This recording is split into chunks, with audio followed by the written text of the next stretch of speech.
કોંગ્રેસની રાષ્ટ્રીય કારોબારીમાં ગુજરાતના 68 નેતાઓનો સમાવેશ કરાયો છે, જેમાં અલ્પેશ ઠાકોર સહિત નવા ચૂંટાયેલા ધારાસભ્યોનો પણ સમાવેશ થાય છે।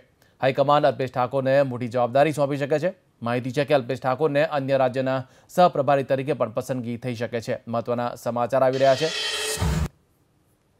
જે યાદી બહાર પડી છે તેમાં આ પ્રકારની માહિતી છે કે અલ્પેશ ઠાકોરને મોટું કદ આપી શકે છે, અન્ય રાજ્યની પણ જવાબદારી આપી શકે છે।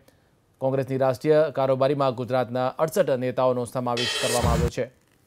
કોંગ્રેસની રાષ્ટ્રીય કારોબારીમાં ગુજરાતનું પ્રતિનિધિત્વ વધ્યું છે। 68 લોકોનો સમાવેશ કરાયો છે। અલ્પેશ ઠાકોરને અન્ય રાજ્યના સહપ્રભારી તરીકે પણ જવાબદારી સોંપાય તેવી શક્યતા છે।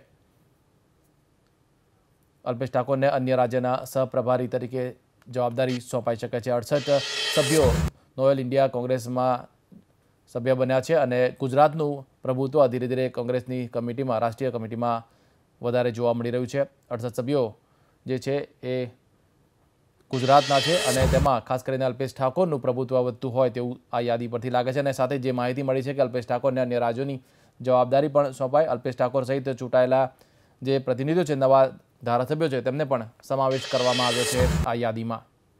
કોંગ્રેસની રાષ્ટ્રીય કારોબારીમાં ગુજરાતના 68 નેતાઓનો સમાવેશ કરવામાં આવ્યો છે। અલ્પેશ ઠાકોરને હાઈકમાન્ડ આપી શકે છે કોઈ મોટી જવાબદારી, તેવી પણ સૂત્રો દ્વારા માહિતી મળી છે। કોંગ્રેસની રાષ્ટ્રીય કારોબારીમાં ગુજરાતના 68 નેતાઓનો સમાવેશ કરાયો છે।